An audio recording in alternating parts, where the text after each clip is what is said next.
Hello friends, welcome back to my YouTube channel. Guys, आज हम chapter 5 का part 2 करेंगे, यानी बैंकिंग। अब बैंकिंग टॉपिक में जो हम टॉपिक्स कवर करेंगे वो है commercial bank, functions of commercial bank, money creation और credit creation, central bank, functions of central bank versus commercial bank. So without wasting any time, let's start. अब हम बात करते हैं कमर्शियल बैंक की। तो कमर्शियल बैंक होता क्या है? It is primary unit of Indian banking system. ये इंडियन बैंकिंग सिस्टम की प्राइमरी यूनिट होती है, मीन्स सबसे पहले काम जो है वो इसी में होता है। ये एक ऐसा इंस्टीट्यूशन है जो मतलब क्या क्या फंक्शन करता है: डिपॉजिट को लेना, लोन्स देना, उन लोन से इन्वेस्टमेंट करना और प्रॉफिट अर्न करना। ठीक है, तो ये इसका एम होता है। ठीक है, अगर डेफिनेशन में आए तो ये बेस्ट डेफिनेशन है कि ये एक ऐसा इंस्टीट्यूशन है जो डिपॉजिट एक्सेप्ट करना, लोन्स ग्रांट करना, इन्वेस्टमेंट करना, ठीक है, ताकि प्रॉफिट हो सके, ये सारे फंक्शंस करता है, वो हमारा कमर्शियल बैंक होता है। अब हमारे कमर्शियल बैंक के फंक्शंस क्या क्या होते हैं? तो इसके फंक्शंस जो है हम दो हेड्स में डिवाइड करके पता करेंगे। पहला है प्राइमरी फंक्शन और दूसरा है सेकेंडरी फंक्शन। दो हेड्स में डिवाइड करके इसके फंक्शंस हैं। सो प्राइमरी फंक्शन क्या है? सबसे पहले इसका प्राइमरी फंक्शन है, इसके भी दो पार्ट हैं, accepting deposit and advancing of loan. सबसे पहला फंक्शन ये होता है कि ये डिपॉजिट्स एक्सेप्ट करता है, ठीक है, उसके बाद लोन्स देता है। तो एक्सेप्टिंग डिपॉजिट में क्या है? Most important function of commercial bank. ये कमर्शियल बैंक का डिपॉजिट को एक्सेप्ट करना, कि जो लोग पैसा दे रहे हैं बैंक को रखने के लिए उसको अपने पास रखना, ये कमर्शियल बैंक का बहुत ही ज़्यादा इंपॉर्टेंट फंक्शन होता है। अब है एक्सेप्टिंग डिपॉजिट। ठीक है, अब जो बैंक होता है वो अलग अलग तरह से डिपॉजिट्स को एक्सेप्ट करता है। ठीक है, कि सोसाइटी कैसा अकाउंट चाहती है, किस तरह से डिपॉजिट करना चाहती है, उस फॉर्म में ये जो है डिपॉजिट को कलेक्ट करता है। जैसे कि अगर आपको अपने पैसे जमा करने हैं तो आप देखते हो कि आपको कई सारे ऑप्शंस मिलते हैं, जैसे कि करंट अकाउंट या डिमांड डिपॉजिट, फिक्स डिपॉजिट या फिर सेविंग डिपॉजिट्स, ये सारे आपको ऑप्शंस मिलते हैं। ठीक है, तो ये सारी इसकी फॉर्म है, एक्सेप्टिंग डिपॉजिट्स की ये फॉर्म है, करंट अकाउंट या फिर डिमांड डिपॉजिट, फिक्स डिपॉजिट या फिर टाइम डिपॉजिट या फिर सेविंग डिपॉजिट। डिमांड डिपॉजिट क्या होते हैं?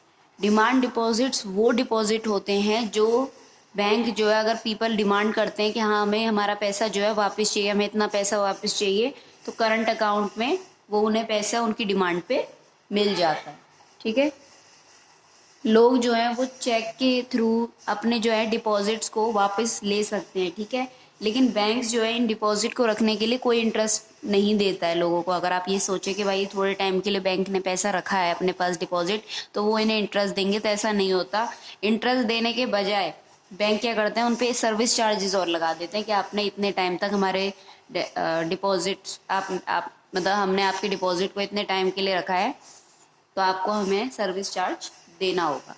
ठीक है, सेकंड फॉर्म है हमारी फिक्स डिपॉजिट या फिर टाइम डिपॉजिट। फिक्स डिपॉजिट या टाइम डिपॉजिट वो होते हैं जो एक फिक्स्ड पीरियड ऑफ टाइम के लिए बैंक में डिपॉजिट किए जाते हैं। जब तक ये नर्चर नहीं हो जाते, मेच्योर नहीं हो जाती इस तरह की डिपॉजिट, तब तक बैंक जो है इन्हें नहीं देती है। ठीक है, इस डिपॉजिट में क्या होता है, आपको चेकेबल फैसिलिटी नहीं मिलती, यानी कि चेक के थ्रू आप इसमें से पैसे जो है वो निकाल नहीं सकते। ठीक है, इस डिपॉजिट्स में आपको हाई रेट ऑफ इंटरेस्ट भी देना पड़ता है। ठीक है, अब आगे है saving deposit. Saving deposit current account deposit और फिक्स डिपॉजिट दोनों का ही कॉम्बिनेशन होता है। जो डिपॉजिटर्स होता है उन्हें चेक फैसिलिटी दी जाती है ताकि वो जो है अपने अकाउंट से पैसे जो है विदड्रॉ कर सकें। ठीक है, लेकिन कुछ रेस्ट्रिक्शंस होती हैं कि हाँ इतने अमाउंट तक ही आप जो है वो निकाल सकते हो। तो सेविंग डिपॉजिट्स में ये आपको रेस्ट्रिक्शंस देखने को ज़रूर मिलेंगी।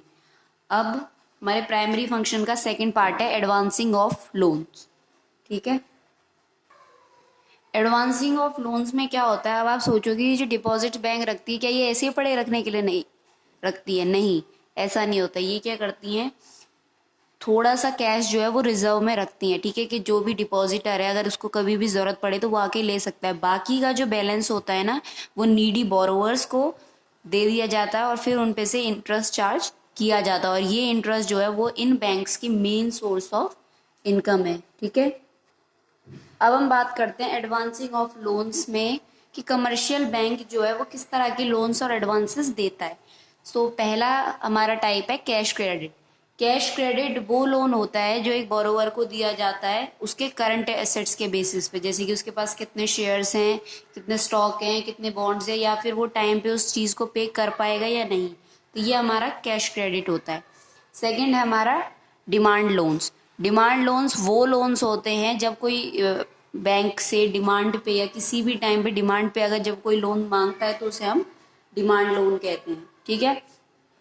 और short term loan, short term loan वो लोन होते हैं जो मतलब पर्सनल लोन की तरह ही दिए जाते हैं अगेंस्ट सम कोलेट्रल सिक्योरिटी, यानी कि आपको कोई कोलेट्रल सिक्योरिटी देनी पड़ती है। कोलेट्रल होता है कि कोई भी ऐसी चीज, जैसे कि आपने अपनी लैंड का एक पार्ट दे दिया, ठीक है, या मतलब कोई ऐसा कि गिरवी जैसे हम कहते हैं ना, तो ऐसी कोलेट्रल सिक्योरिटी दी जाती है वो कि जब तक हमें ये हमारी चीज़ रख लो आप, और जब तक हमें ज़रूरत है तब तक के लिए आप हमें लोन दे दो, बाकी कि जब हम आपका लोन पे कर देंगे तो आप हमारा कोलेट्रल जो है वो वापस कर देना, ठीक है।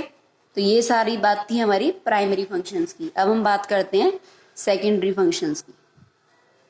सेकेंडरी फंक्शंस में क्या होता है, अब इसमें कौन कौन से फंक्शंस करता है सेकेंडरी में। ओवरड्राफ्ट फैसिलिटी, ठीक है, कि ओवरड्राफ्ट फैसिलिटी प्रोवाइड करता है। Discounting bills of exchange, agency functions और जनरल यूटिलिटी फंक्शंस। और लास्ट हमारा फंक्शन है जनरल यूटिलिटी फंक्शन। सो ओवरड्राफ्ट फैसिलिटी कौन सी फैसिलिटी होती है, जिसमें एक कस्टमर को ये अलाउ होता है कि जितने आपके करंट अकाउंट में जितने भी पैसे हैं आप उसको ओवरड्रॉ कर सकते हैं, ठीक है, लेकिन उसकी एक लिमिट होती है। ओवरड्रॉ मीन्स कि अगर आपके मान लीजिए अकाउंट में 300 रुपये, ठीक है, और आपने 400 रुपये ले लिए, ठीक है, तो इस तरह से आप ओवरड्रॉ कर सकते हैं अपने करंट अकाउंट में, लेकिन एक एग्रीड लिमिट पे, यानी कि एक लिमिट उस पर सेट होती है कि इतने पैसे ही आप जो है ओवरड्रॉ कर सकते हैं। नेक्स्ट हमारा फंक्शन है डिस्काउंटिंग बिल्स ऑफ एक्सचेंज। ये एक ऐसी फैसिलिटी होती है जिसमें एक होल्डर जो होता है बिल ऑफ एक्सचेंज का, उसको अपने बिल पे डिस्काउंट मिल जाता है बैंक से मैच्योर होने से पहले, ठीक है, और अपने कमीशन को काटने के बाद जो है बैंक बाकी बैलेंस जो है वो होल्डर को दे देता है। और फिर जब मैच्योर हो जाता है उसका डिपॉजिट तो बैंक को जो अपनी पेमेंट मिल जाती है, ठीक है, उस पार्टी से जिसको उसने बिल भेजा हुआ होता है। ये थोड़ा कॉम्प्लिकेटेड सा फंक्शन है, उसको दोबारा से समझेंगे।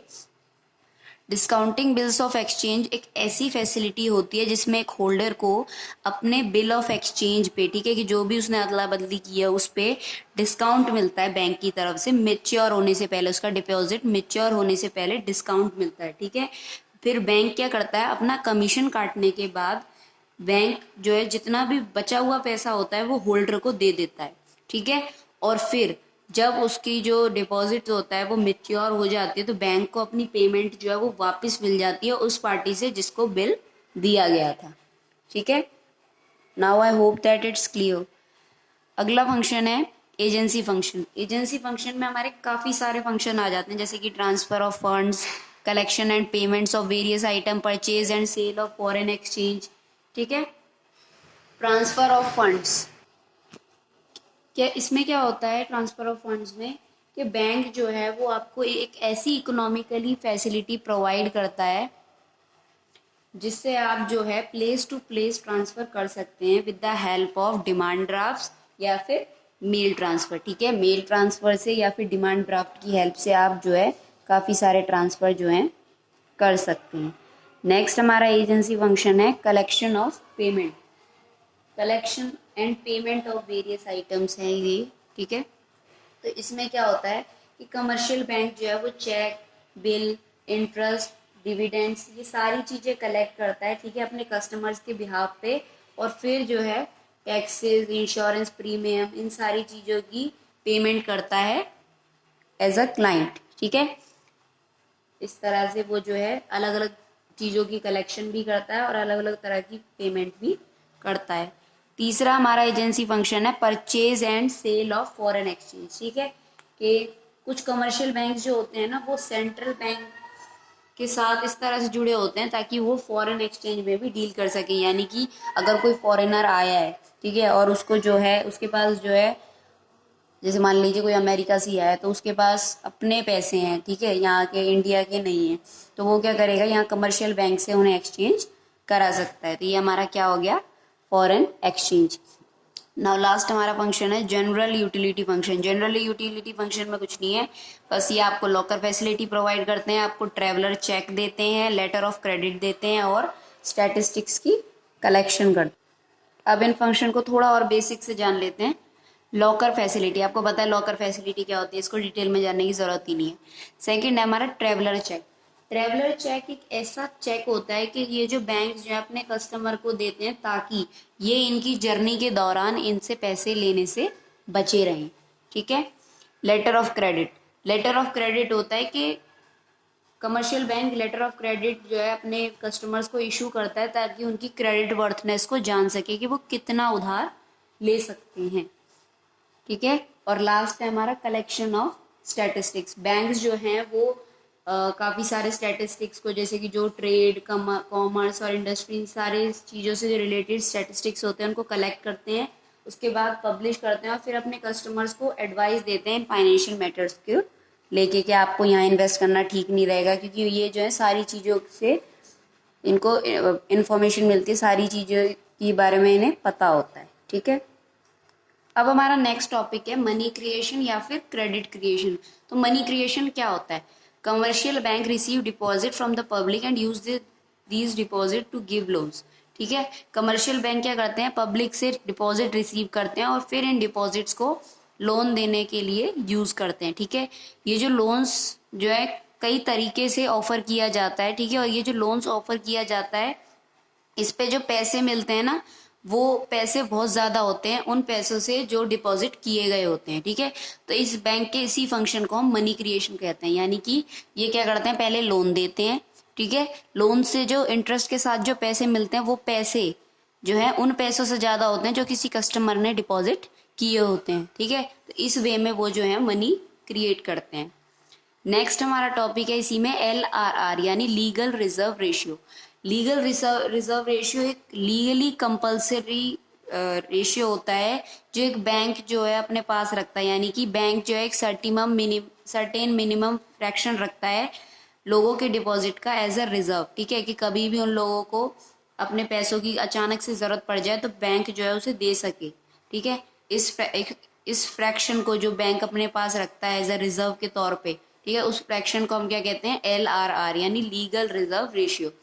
LRR को फाइंड आउट करने का क्या फॉर्मूला होता है, 1 बाय मनी मल्टीप्लायर। अब मनी मल्टीप्लायर क्या होता है, money multiplier measure the amount of money that the banks are able to create in the form of deposit with every unit of money it keeps as a reserve, ठीक है। Money multiplier क्या करता है, ये उस amount को major करता है जो बैंक ने क्रिएट करा है, ठीक है, डिपॉजिट की हेल्प से, ठीक है। तो वो हमारा मनी मल्टीप्लायर होता है। अब है हमारा टोटल डिपॉजिट। टोटल डिपॉजिट को फाइंड आउट करने का क्या तरीका होता है, initial deposit into money multiplier. अगर आपका कोई क्वेश्चन आएगा तो आप पहले इनिशियल डिपॉजिट्स आपको दे रखा होगा, अगर नहीं दे रखा होगा तो आप टोटल डिपॉजिट डिवाइडेड में मनी मल्टीप्लाई कर सकते हैं, तो आपका इनिशियल डिपॉजिट भी आ जाएगा। और मनी मल्टीप्लायर कैसे निकलेगा, 1 बाय LRR, ठीक है। अब हमारा नेक्स्ट टॉपिक है सेंट्रल बैंक। अब हमारा सेंट्रल बैंक क्या होता है, ये एक ऐसी एपेक्स बॉडी है, ठीक है, ये क्वेश्चन जरूर आता है, एपेक्स वर्ड जरूर आता है पेपर में।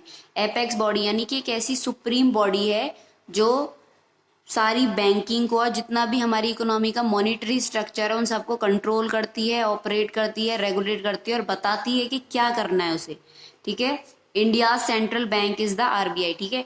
इंडिया का सेंट्रल बैंक RBI यानी कि रिजर्व बैंक ऑफ इंडिया, ठीक है।